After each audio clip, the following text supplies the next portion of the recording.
Hello,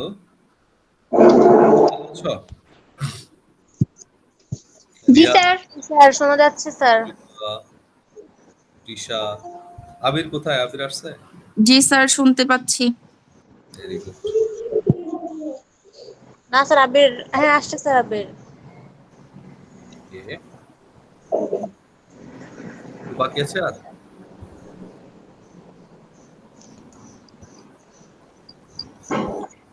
আমাদের আজকে মনে হয় মোটামুটি অনেকেই আছে না?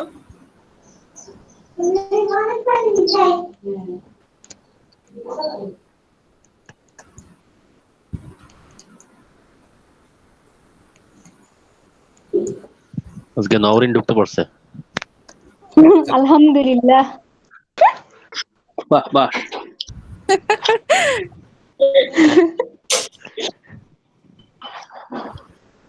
আর কেউ আসার আছে?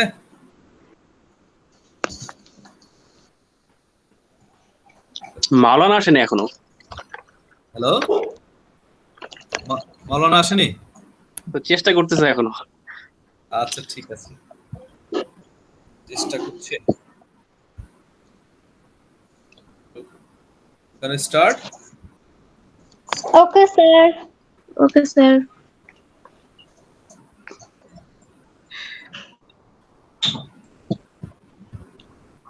So we are going to study quick review of biochemistry. Okay. Is my screen is shared all of you? All of you?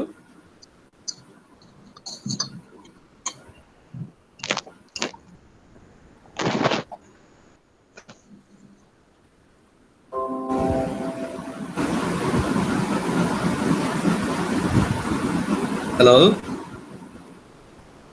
Yes sir, we can Yes start. sir. Yes sir. Screen share complete? G sir. Sir. Okay. So we are going to discuss about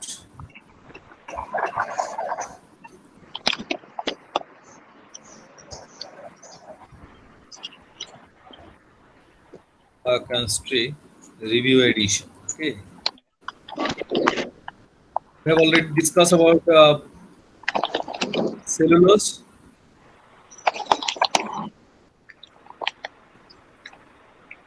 So I had a question. Okay, no problem. You can ask any question.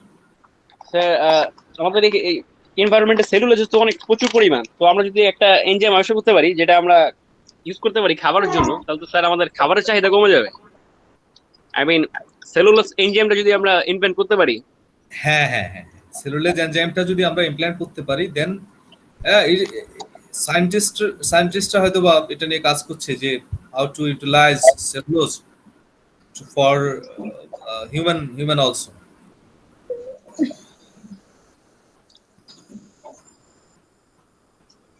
Maybe if you try, you can discover anything that will utilize cellulose in our body also. Sir আমি ওই আফ্রিকার কিছু video দেখছিলাম, দেখলাম ওদের খাবারের প্রচুর পরিমাণে স্কারসিটি, যাদের অনেক খাবারের অভাব, তো এই এনজাইমটা যদি সাপ্লাই করা যায় অ্যাটলিস্ট ওরা গাছ থেকে খাবার পাবে স্যার। হ্যাঁ, ডেফিনেটলি করা যাবে, কারণ আমাদের তো গ্লুকোজ দরকার, সেটা ইউটিলাইজ করতে পারলেই সেলুলোজ থেকে হোক আর স্টার্চ থেকে হোক হলেই হবে।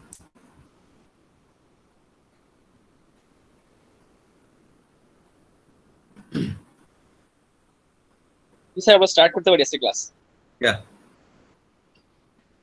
Biological membrane we have already completed, cell membrane compositions and osmotic pressure also.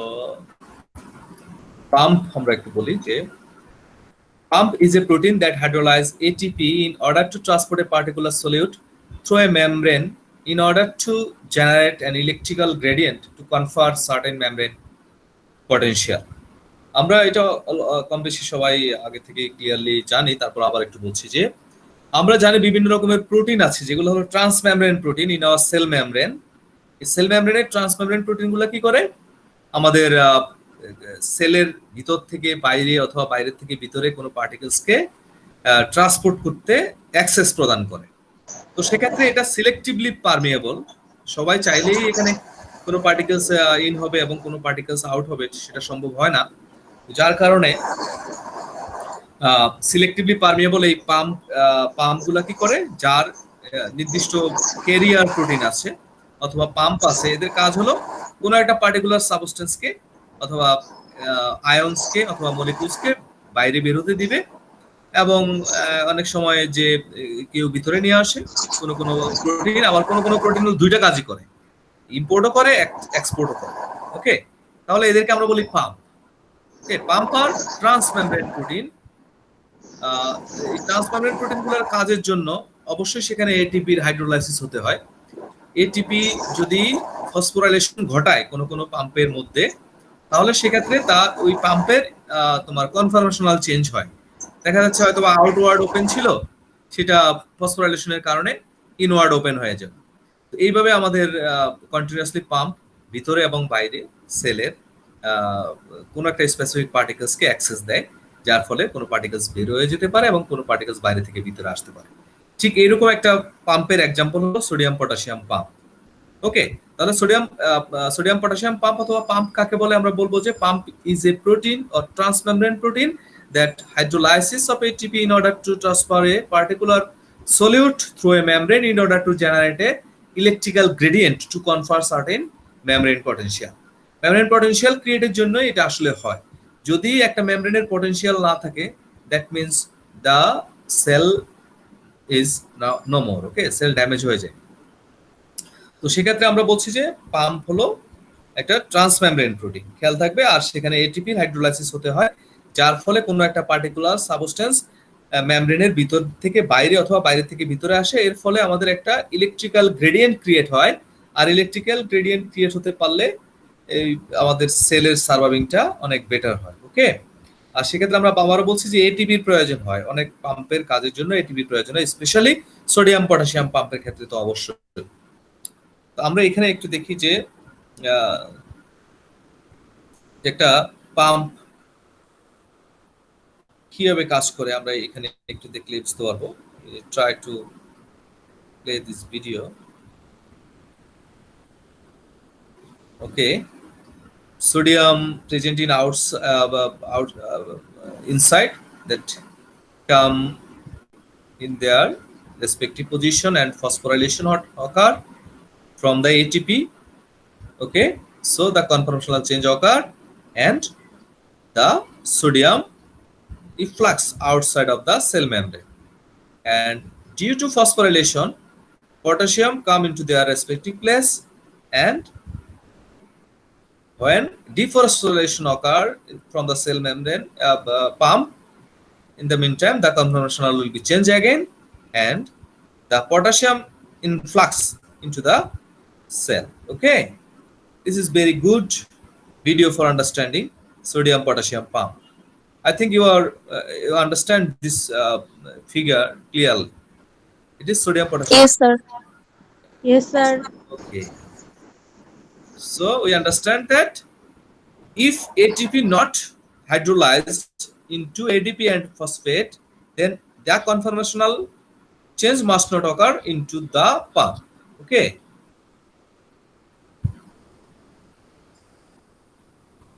then what was the mechanism? See this video also and we will explain it. Sodium binded in their respective active site on the pump, which are binded to ATP. Okay, and ATP hydrolyzed to ADP and leading to phosphorylation of the cytoplasmic side of the pump. This induces a structural change in the protein that is pump, and the structural change in pump expose the sodium to the exterior. Once the sodium liberated in the pump bind to potassium to their respective binding site on the extracellular phase, okay, of the transport protein. This causes the dephosphorylation of the pump, and the pump transport potassium ion into the cell, okay, and the phosphorylation state, the pump has a higher affinity to the sodium ion and then the potassium ion, so the pump bind potassium and release into the cytosol, okay, hence ATP bind to the process and start again. Okay, this is the mechanism of sodium potassium pump, and the video is very clear to understand, and you can explain in your own word when need. Okay, so we explain sodium potassium pump. I think it is clear to you. Okay, do you understand this process? Yes, sir. Yes, sir. Yes, sir. Okay. Yes, sir. Ji, sir. When you have time, then see this video more and more, then you will clear. Okay, and it is electrolyte imbalance. We are going to discuss about electrolytes imbalance. What about electrolytes?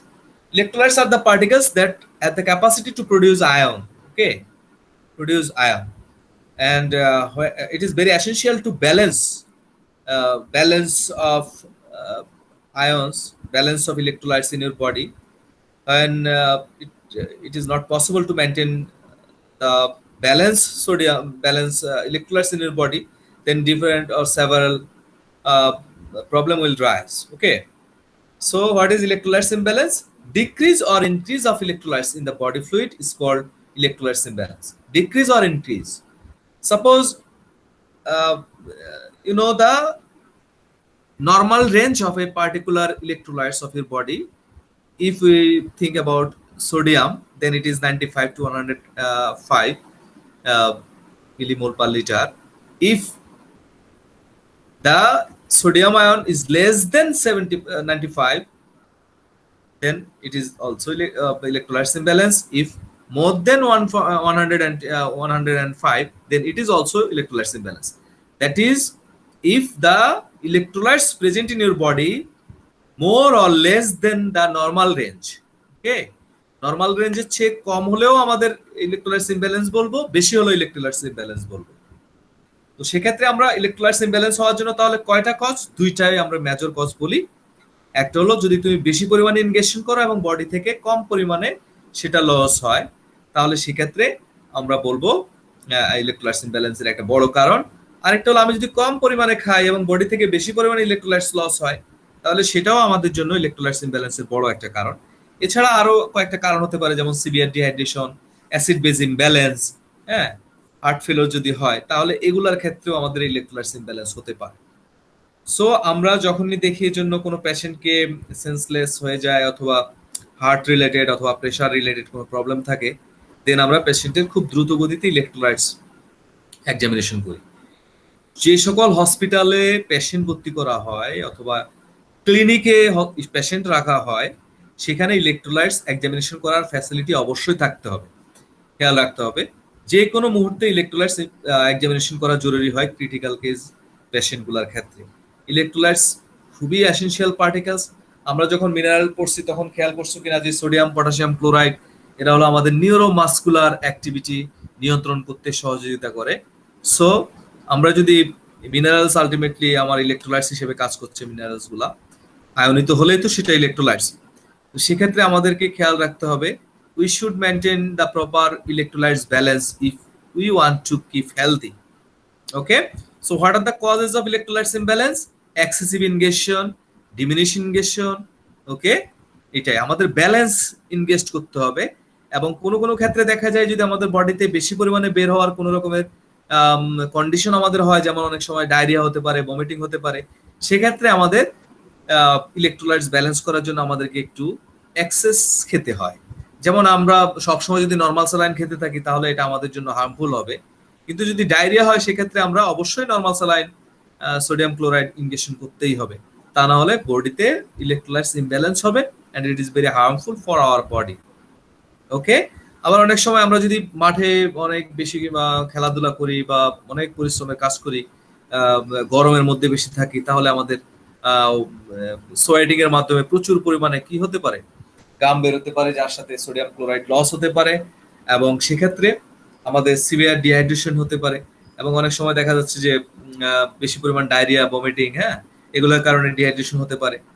তো এই dehydration হলেও আমাদের electrolytes imbalance হয়, কারণ concentrate হয়ে যায় blood, আর সেই blood concentration হয়ে গেলে ইলেকট্রোলাইটসেরও আমরা পরিমাণ বেশি পেতে পারি। তো সেক্ষেত্রে আমাদের কি করতে হবে, আমাদের ওয়াটার ব্যালেন্স করে আমরা ডিহাইড্রেশন রিকভার করতে পারি। এবং নর্মাল স্যালাইনটা আমরা সবসময় ফেভার করি, ওআরএস, ওরাল রিহাইড্রেটিং স্যালাইন, যেটা আমরা সবসময় বাসায় তৈরি করতে পারি এবং রেডিমেডেড এখন বাজারে পাওয়া যায় এবং সস্তায় পাওয়া যায়। So we should try to balance our electrolytes, okay. আর যদি সবচেয়ে বেটার হলো আমরা যদি ওরালি কোনো ইলেকট্রোলাইটস ব্যালেন্স করার জন্য কোনো স্যালাইন খাই, then it is better than the infusion. আর সিভিয়ার কেস যাদের, তাদের ক্ষেত্রে তো অবশ্যই স্যালাইন ইনফিউশন করতে হয়। তো সেক্ষেত্রে আমরা হসপিটালাইজ করা ছাড়া সম্ভব হয় না, ওকে। তাহলে ইলেকট্রোলাইটস ইমব্যালেন্স ব্যালেন্স করার জন্য কিন্তু আরেকটা আছে, আমরা বলি যে আমরা যখন বার্ন হয় তখন ইলেকট্রোলাইটস ইমব্যালেন্স হয়, এবং সেক্ষেত্রে আমরা চেষ্টা করি যে ইলেকট্রোলাইটসটা সঠিকভাবে ব্যালেন্স করার জন্য, ওকে। তাহলে আমরা বলছি হলো আমাদের বডিতে যদি, বডি ফ্লুইডে যদি সোডিয়াম পটাশিয়াম ক্লোরাইড অথবা ইলেকট্রোলাইটস পরিমাণ নরমালের চেয়ে বেশি হয় অথবা নরমালের চেয়ে কমে যায়, দুই জায়গায় আমরা টার্ম বলবো হলো ইলেকট্রোলাইটস ইমব্যালেন্স।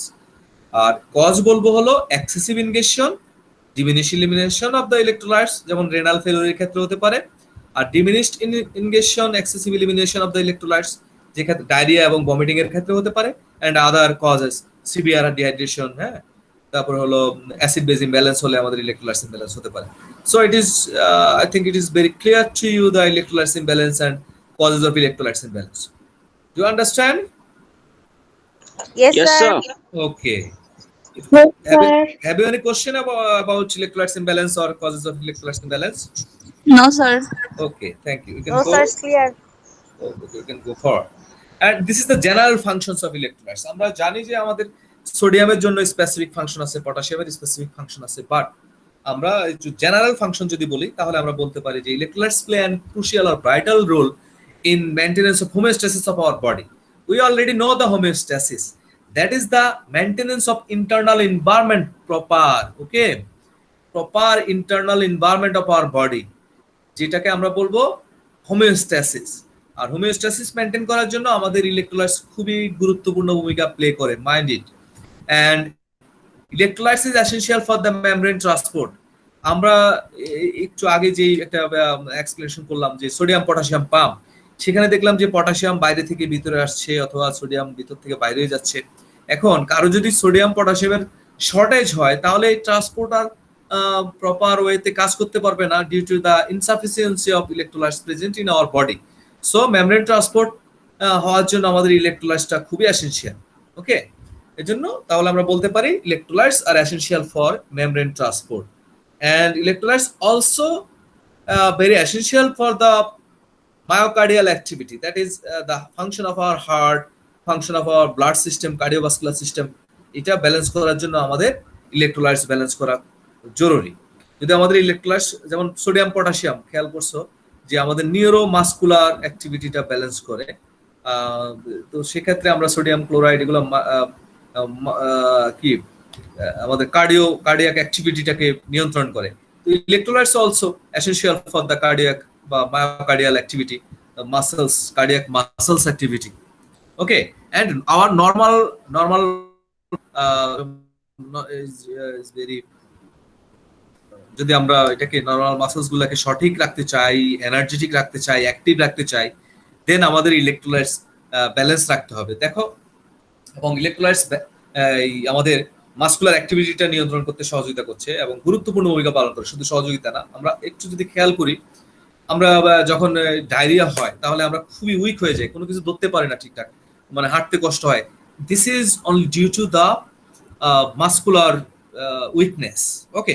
তাহলে মাসকুলার উইকনেসটা ডেভেলপ করছে due to the losses of electrolytes. আর আমরা সেই ইলেকট্রোলাইটস যদি ব্যালেন্স করতে পারি তাহলে আমরা যদি আবার দেখো যে ডায়রিয়া যখন হয় তখন আমরা নর্মাল স্যালাইন খেলে কন্টিনিউয়াসলি আমরা কিন্তু এনার্জি পাই, ওকে। তার মানে হলো আমাদের মাসলসের এনার্জির জন্য, অ্যাক্টিভিটির জন্য ইলেকট্রোলাইটস হেল্প করছে। আমরা যদি কোনো প্লেয়ারের কথা চিন্তা করি যারা মাঠে খেলাধুলা করে, বা ফুটবল খেলে অনেকক্ষণ ধরে ফুটবল খেলছে কন্টিনিউয়াসলি, তাদের ক্ষেত্রে কি দেখা যাচ্ছে যে আমরা কিছুক্ষণ পরে বিরতির সময় অথবা মাঝে মধ্যে নরমাল স্যালাইন সাপ্লাই করছি, কারণ হলো যাতে করে তার যে মাসেলস গুলো ওয়ার্ক করছে সেই ওয়ার্কটা প্রপারলি করতে পারে এবং সেই প্রপার এনার্জিটা সে যেন ইলেকট্রোলাইট থেকে পায়। ওকে, এবং আমাদের নার্ভাস ফাংশনের জন্য বা নার্ভের ফাংশনের জন্য অথবা নিউরনের ফাংশনের জন্য ইলেকট্রোলাইটস গুরুত্বপূর্ণ ভূমিকা পালন করে। So only 5 function I am discussing here. There are many other functions also. You can write anything, no problem.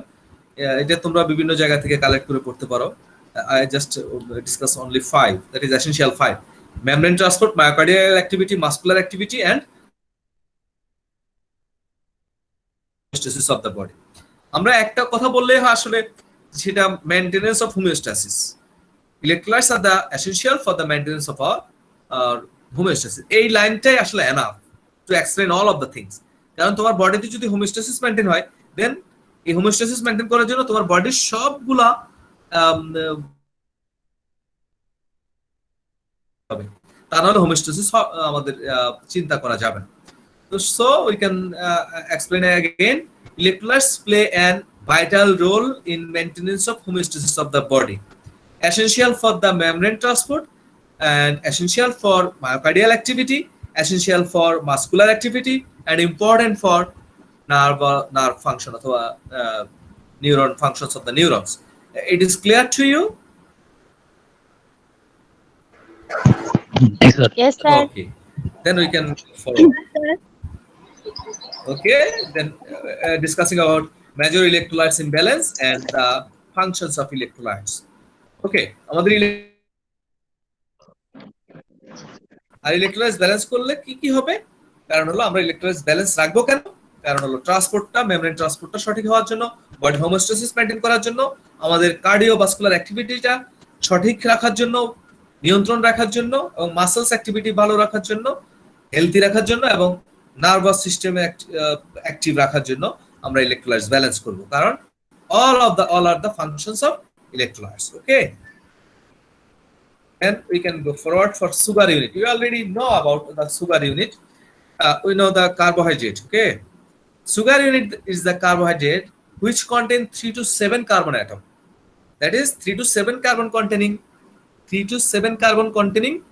carbohydrate কে আমরা বলবো sugar unit. Okay, তাহলে ট্রায়োজ, পেন্টোজ, হেক্সোজ, হেপ্টোজ পর্যন্ত আমরা বলতে পারি sugar unit. Clear? Sugar unit যেমন হলো গ্লিসারোজ, 3 carbon containing sugar unit, glycerose. Okay, erythrose, 4 carbon containing sugar unit, ribose, 5 carbon containing sugar unit, glucose, 6 carbon containing sugar unit, and glucohaptose, 7 carbon containing sugar unit.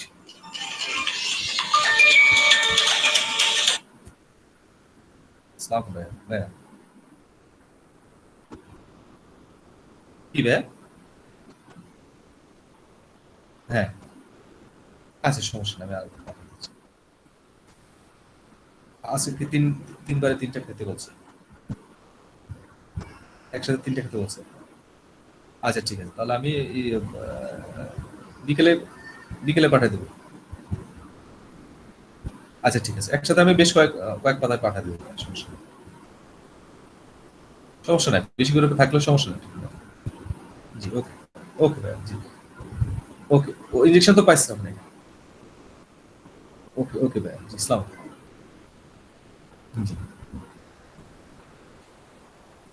হ্যাঁ কিনে নিছি, আজকে আমি সব collect করে রাখছি, আগামীকাল পাঠাবো। জি ভাই।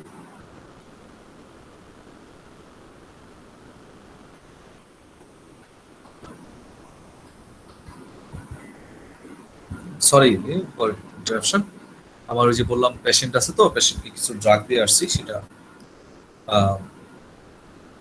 ওকে, hello. Yes sir. Yes, sir. Continue. Sorry for interruption to you. Okay, then sugar unit is the carbohydrate which contains sir. 3 to 7 carbon atom. Okay, is it clear to you? And glycerose is 3 carbon containing sugar unit, erythrose is 4 carbon containing sugar unit, ribose is 5 carbon containing sugar unit, glucose is 6 carbon containing sugar unit, and glucohaptose is 7 carbon containing sugar unit. Okay, it is sugar unit. Okay, and if you see that it is the hydrolysis.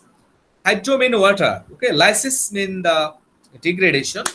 If you think hydrolysis, then breakdown of any kinds of bond, that is covalent bond, in presence of water is called hydrolysis. Okay, breakdown of covalent bond of any compound on the presence of water is called hydrolysis. Clear? Hydrolysis হওয়ার জন্য আমাদের ওয়াটারের প্রয়োজন হবে। আমরা যদি একটা ডাইস্যাকারাইডের কথা চিন্তা করি, C12H22O11, it is the chemical formula of sucrose. Okay, তাহলে আমরা এটাকে যদি ওয়াটারের উপস্থিতিতে ব্রেকডাউন করতে চাই, তাহলে একটা গ্লুকোজ একটা ফ্রুক্টোজ তৈরি হয়। Do you understand? This is the Yes, sir. example of hydrolysis. Breakdown of covalent bond of any compound on presence of water is called hydrolysis. If you see this reaction, okay. Then the opposite reaction of hydrolysis is condensation. If you remove oxygen, if you remove water from two molecules, then you just find one in compact. Okay, this is condensation. So condensation is a chemical process by which two molecules are joined together to make a larger or more complex molecule with the loss of water. Water অপসারণ হলে দেখো এখান থেকে আমরা যদি চিন্তা করি, if you think যে এখানে দেখো আমরা OH টা যদি এই পাশ থেকে নিয়ে আসি, এই গ্লুকোজ মলিকুল থেকে যদি হাইড্রোক্সাইড, এই মলিকুল থেকে যদি একটা শুধু হাইড্রোজেন নিয়ে আসি, তাহলে H2O ওয়াটারটা আমরা বের করে ফেললাম, তাহলে একটা অক্সিজেনই রয়ে গেল এখানে, তাই না? এখানে একটা অক্সিজেন বন্ড ক্রিয়েট করে ফেলবে দুইটা গ্লুকোজ ইউনিটের মধ্যে, যেটা হলো disaccharide. It is monosaccharide, it is from disaccharide. So this is the condensation molecule বা মনোস্যাকারাইড যুক্ত হয়ে ডাইস্যাকারাইড ফর্ম করছে, তাহলে এটাকে আমরা বলছি condensation. Condensation is a chemical process by which two molecules are joined together to make a larger or more complex molecule with the loss of water. Okay, this is condensation reactions. So what is sugar unit? Sugar unit is the carbohydrate which contains 3 to 7 carbon atom. Okay, and example glycerose, erythrose, ribose, glucose, and glucohaptose. I write the example in sequence, and glycerose is 3 carbon containing sugar unit, erythrose is 4 carbon containing sugar unit, ribose 5 carbon containing sugar unit, glucose 6 carbon containing sugar unit, and glucohaptose is 7 carbon containing sugar unit. Okay, this is the structure of glucose and this is the structure of fructose. And hydrolysis is the breakdown of covalent bond of any compound on presence of water is called hydrolysis. Here we see that the sucrose is broken into glucose and fructose by adding a molecules of water. Okay, and in case of condensation, it is the removing of water molecules and you will get one molecules from two molecules. Okay, তাহলে আমরা এখানে দেখি যে দুইটা, একটা glucose একটা fructose molecule যুক্ত হয়ে আমাদের একটা সুক্রোজ বা ডাইস্যাকারাইড তৈরি করতে পারছে। কোন প্রক্রিয়ায়? কন্ডেনসেশন প্রক্রিয়ায়। So condensation is the chemical process by which two molecules are joined together is to make a larger or more complex molecules with the loss of water. Okay, is it clear? Condensation, sugar unit, and hydrolysis. Sugar unit, hydrolysis, and condensation.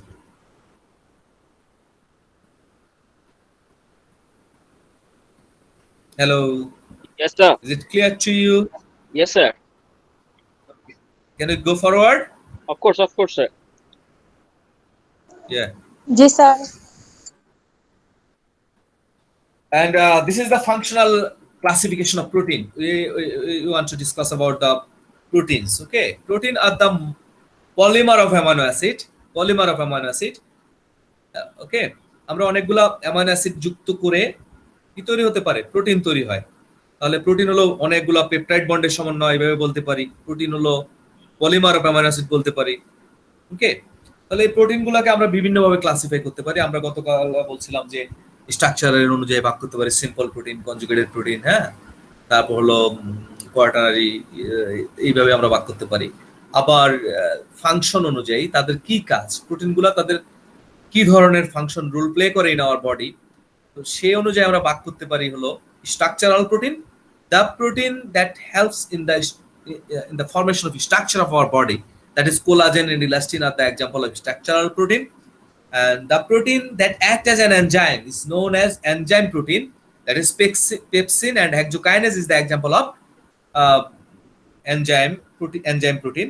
And transport protein, that is the protein responsible for transport of substance throughout our body. It is that are known as transport proteins. Okay, hemoglobin and albumin are the example of transport protein. And hormonal proteins are the proteins that play the role as hormone in our body. So insulin, estrogen, progesterone.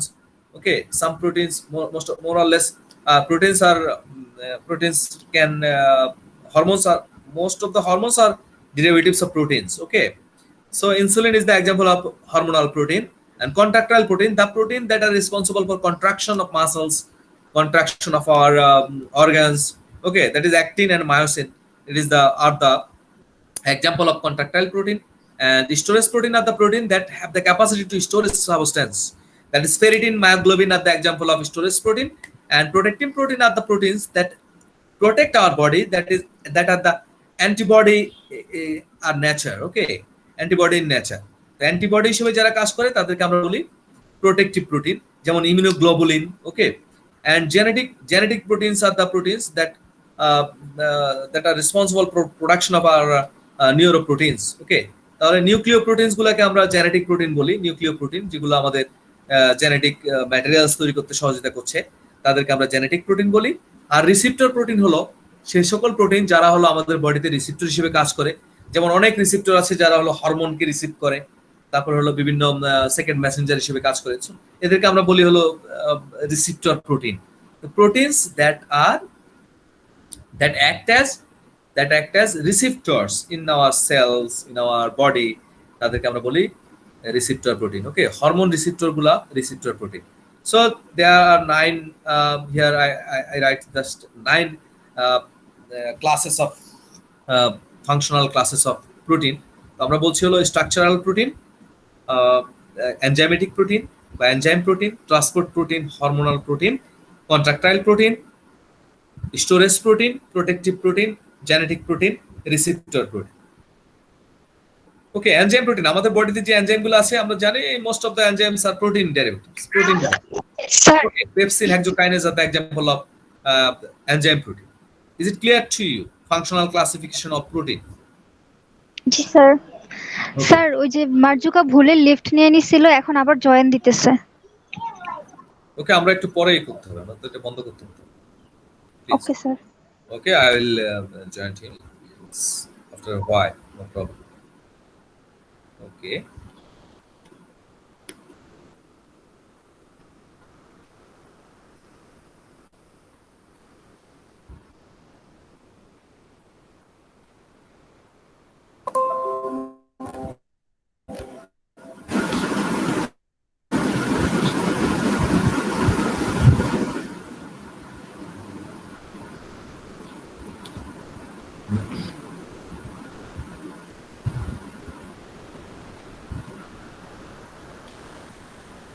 Okay, do you understand my discussion? Yes, sir. G sir. Okay, আর কেউ আছে লাইনে ঢোকার, join করার মতো কেউ আছে? Sir ওই যে মার্জুকা ছিল, ও ভুলে লিভ নিয়ে ফেলছে, তো এখন আবার তাসিনও জয়েন ট্রাই দিতেছে। করতেছে, ও ঢুকতে পারছে না। হ্যাঁ, ও কে ট্রাই করছে? তাসিন তাসিন আর আমাকে মেসেজ মার্জুকা। করছে আর এটা তো আমরা আবার আগের মতো করলেই আমাদের জাস্ট ওখানে ক্লিক করলে তো হয়ে যাচ্ছে।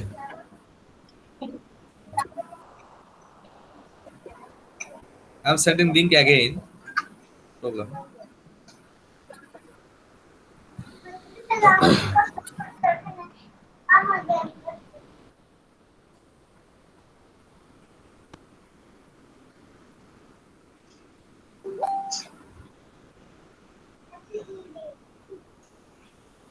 Okay. তোমরা কি সবাই আসছো?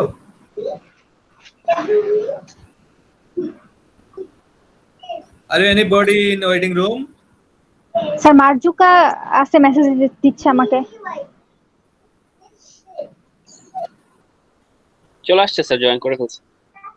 ওকে জাস্ট ক্লিক করলে হয়ে যাওয়ার কথা। ক্লিক করলে হয়ে যাওয়ার কথা। আসছি স্যার, জয়েন করছি। স্যার আমিও আসছি। Okay, thank you. কই ছিলেন না? No sir. আশা আসছে আজকে ফার্স্ট টাইম। হ্যাঁ, নো প্রবলেম। ওকে, তাহলে you can go again. Okay sir. Okay.